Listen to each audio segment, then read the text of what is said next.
Continuamos en Pool Económico. Ahora vamos a hablar sobre juicios que afrontan las aseguradoras, las compañías de seguros.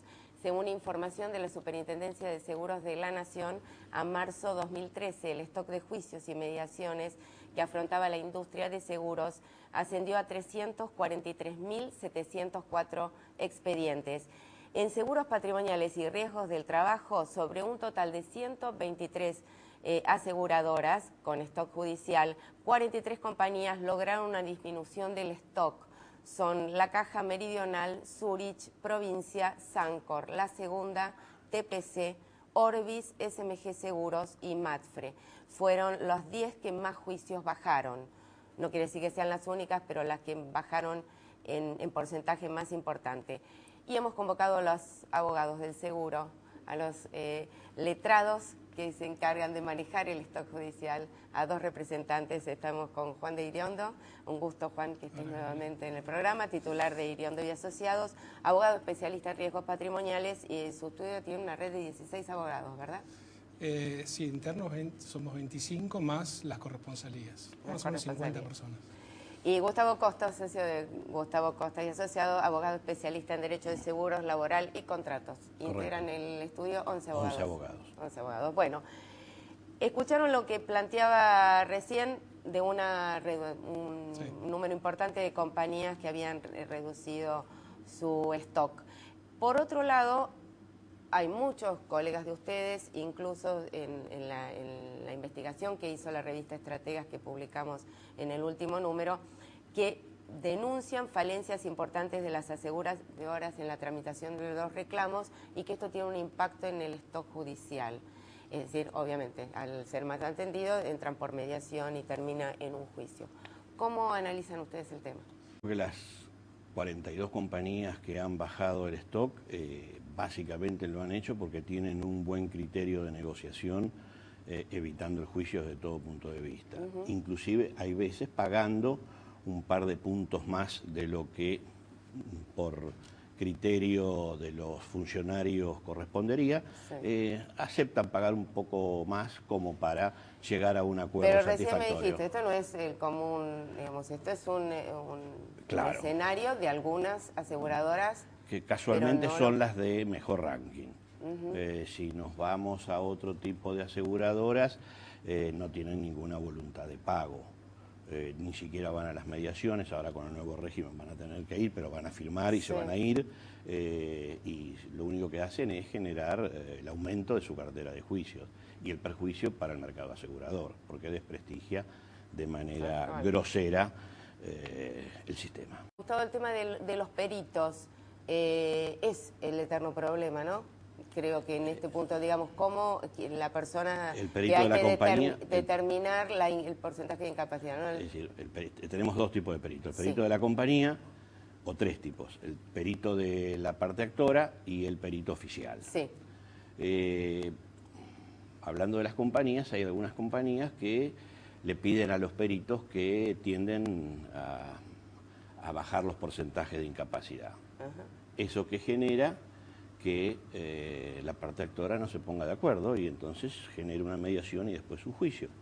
Hay otras compañías que son más realistas, que le piden inclusive a los médicos que pongan porcentajes adecuados, reales, en función de la jurisdicción también en la que están trabajando.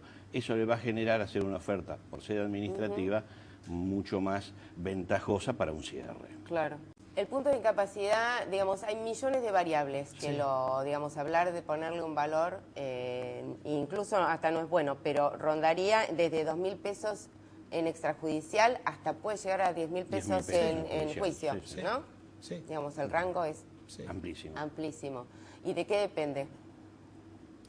De varios factores, básicamente las jurisdicciones, muchas veces por las defensas, bien hechas o mal hechas, las impugnaciones adecuadas y de la voluntad de pago oportuno que tiene la compañía. Muchas veces puede evitar llegar a la sentencia haciendo una oferta a mitad de juicio y se va a evitar una serie de gastos y costos. Hay algunas compañías, respecto al tema que decían recién con Juan, que tienen un criterio de cierre permanente.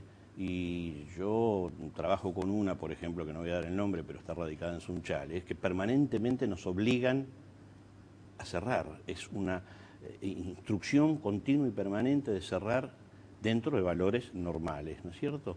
Pero es una tendencia anual, no es trimestral. Hay aseguradoras que no son estas, obviamente, que digamos, mandan todo a juicio, entre comillas, ni siquiera toman los reclamos administrativos, entra mediación, juicio.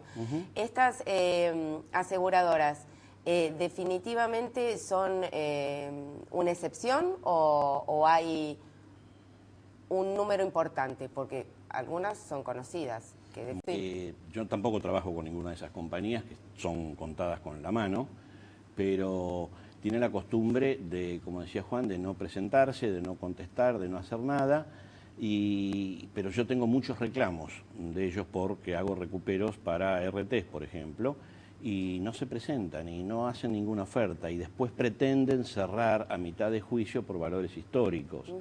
Entonces eso distorsiona también todo lo que hace al... Digamos, es complejo, porque también Juan planteaba una distorsión también con políticas así abruptas de decir, bueno, ahora atacamos el stock judicial. Pero esas compañías nunca lo han hecho, las que no pagan no pagan nunca. Y las pagan no pagan nunca. No. Sí, si tenés salida como transar, cierre, porque ya tenemos fuerte, que redondear, sí. ¿Qué les preocupa a ustedes en lo que es hacia la relación? ¿Cómo ven a las aseguradoras con las que trabajan o en general del mercado? Y por otro lado, cómo está funcionando el sistema judicial, jueces, peritos. Quisiera cerrar diciendo que el famoso mito de la imprevisibilidad no es tal. Eso era un tema. Ese era un tema. Bueno, porque lo que es imprevisible es lo que no se puede prever y no se conoce. Y en cambio... Ahora hablamos de disparidad en lo que son los montos de sentencia según las zonas. Claro, pero más o menos las compañías, los abogados que trabajamos en esto, sabemos cuáles son los valores básicos que van a fijar, o mínimos que van a fijar en determinadas jurisdicciones. Eso hace que se pueda tomar ciertos recaudos para hacer una mejor oferta en determinados distritos que en otros. El punto es no tanto la disparidad, sino que no tanto la imprevisibilidad, sino la disparidad en los montos de sentencia. Pero esa disparidad más o menos es constante, entonces se conoce. Gustavo Costas, un placer que haya estado en el programa.